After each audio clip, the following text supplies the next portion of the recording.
کہ قرآن ہمارے لیے حجت اور دلیل ہے۔ یقین جانیے جو لوگ حدیث نہیں مانتے وہ صحیح معنوں میں قرآن بھی نہیں مانتے،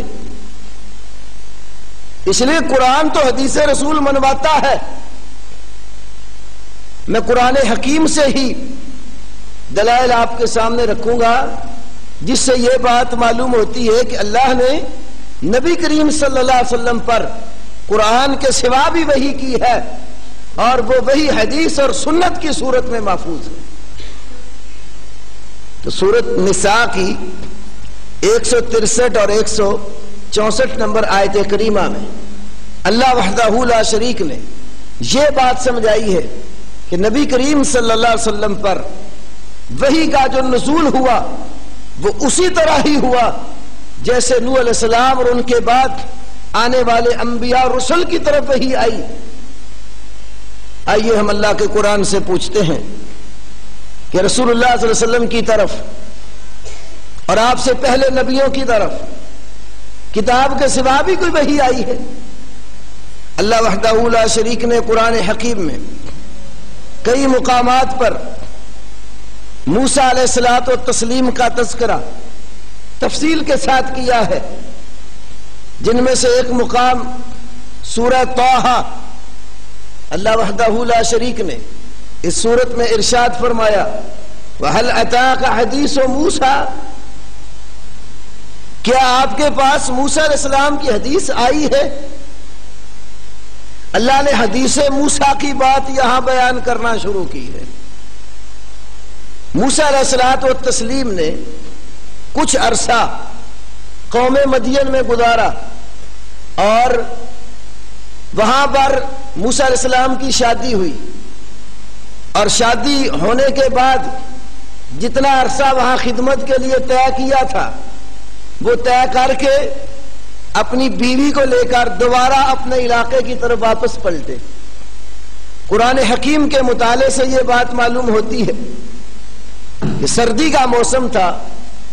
موسیٰ علیہ السلام اور ان کی اہلیہ نے آگ سینکنے کی حاجت محسوس کی، تو اپنی بیوی کو ایک جگہ پر ٹھہرا کر موسیٰ علیہ السلام فرمانے لگے۔ موسیٰ علیہ السلام نے کہا، اللہ وحدہ لا شریک فرماتے ہیں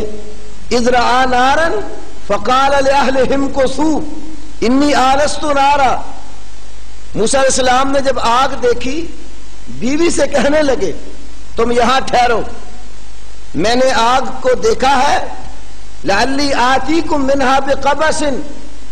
میں امید کرتا ہوں کہ تمہارے پاس اس آگ میں سے کوئی چنگاری لے کے آ جاؤں، او اجد علی النار ہدا، یا میں آگ پر کوئی رہنمائی پالوں۔ اب بیوی کو ایک جگہ ٹھہرا دیا، اب آگ لینے کے لیے موسیٰ علیہ الصلوۃ والتسلیم نکلے اور وادی طوا کی طرف آ گئے، تو وہاں پر اللہ وحدہ لا شریک نے موسیٰ علیہ السلام سے کلام فرمایا۔ ارشاد باری تعالی ہے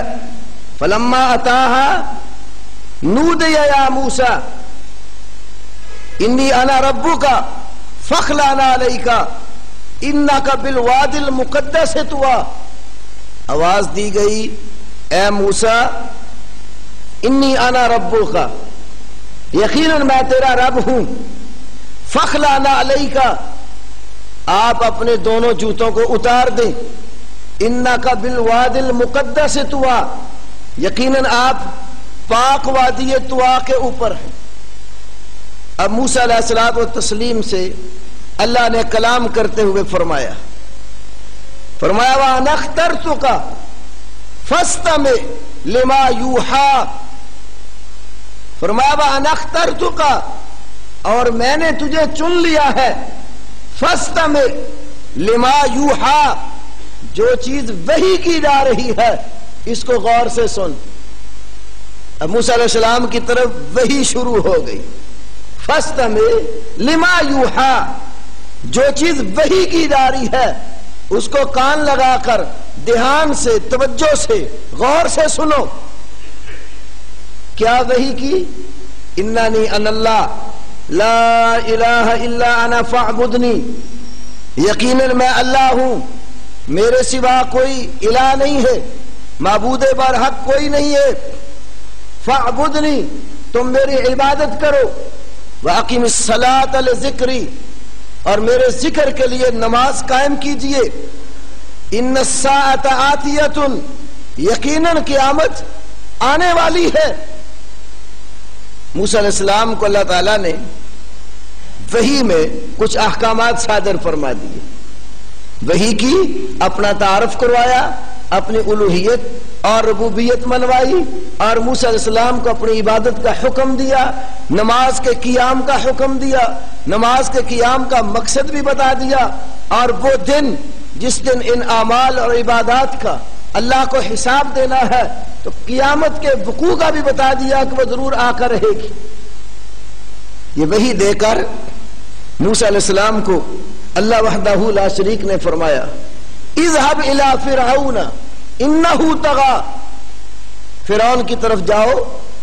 یقیناً وہ بڑا سرکش ہے۔ اب وہی ہوئی، حکم ہو گیا، یہ وہی لے جاؤ، دعوت پیغام لے کر فرعون کے پاس جا کر اس کو سمجھاؤ۔ موسیٰ علیہ الصلوۃ والتسلیم نے اللہ وحدہ لا شریک سے پھر دعا مانگی، ایک تو اپنے لیے، رب اشرح لی صدری، میرے پروردگار میرا سینہ کھول دے، یہ رب اشرح لی صدری والی دعا مانگی، اور ساتھ اللہ سے اپنے بھائی ہارون علیہ السلام کو بھی مانگ لیا کہ میرا مددگار، میرا وزیر میرے بھائی ہارون کو بنا دے۔ اللہ نے دعا قبول فرما لی، اور ہارون علیہ الصلوۃ والتسلیم کو بھی موسیٰ علیہ السلام کا مددگار بنا دیا، اور فرمایا اب تم دونوں جاؤ، اذهبا الى فرعون، پہلے فرمایا تھا اذهب، موسیٰ تم اکیلے جاؤ، جب بھائی کو ساتھ مانگا دعا قبول ہو گئی، فرمایا اذهبا الى فرعون، تم دونوں بھائی فرعون کی طرف جاؤ اور جا کر اس کو دعوت دو، اور اس کے ساتھ جا کر نرم طریقے سے بات کرنا، وہ بڑا سرکش قسم کا آدمی ہے، دعوت کا اسلوب بھی سکھایا۔ اب موسیٰ علیہ السلام اپنے بھائی ہارون کو لے کر فرعون کے پاس گئے، اس کو دعوت دیتے رہے، کافی عرصہ فرعون کو دعوت دی۔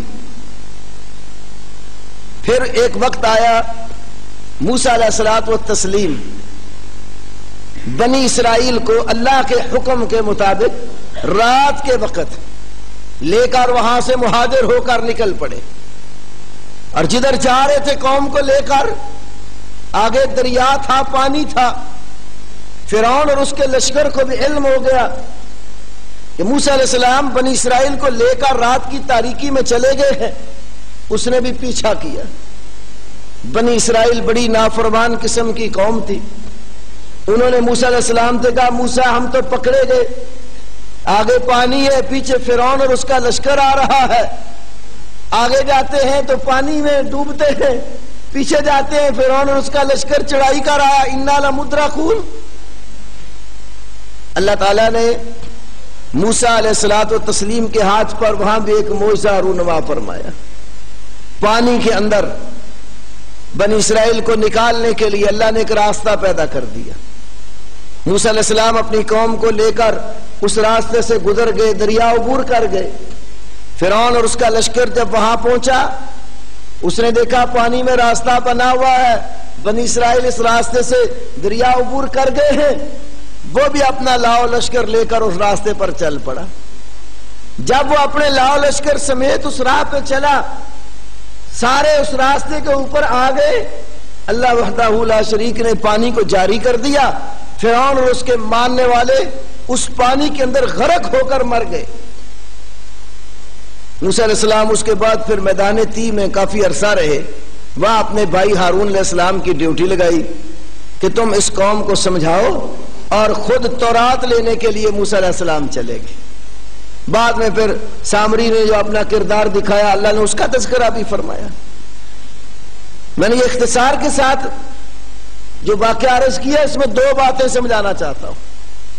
ایک بات تو یہ ہے، فرعون ڈوبا ہے تورات کے نزول سے پہلے، تورات فرعون کے ہوتے ہوئے نازل نہیں ہوئی۔ اس بات کا تذکرہ اللہ نے سورۃ اعراف کے اندر بھی کیا ہے، 145 نمبر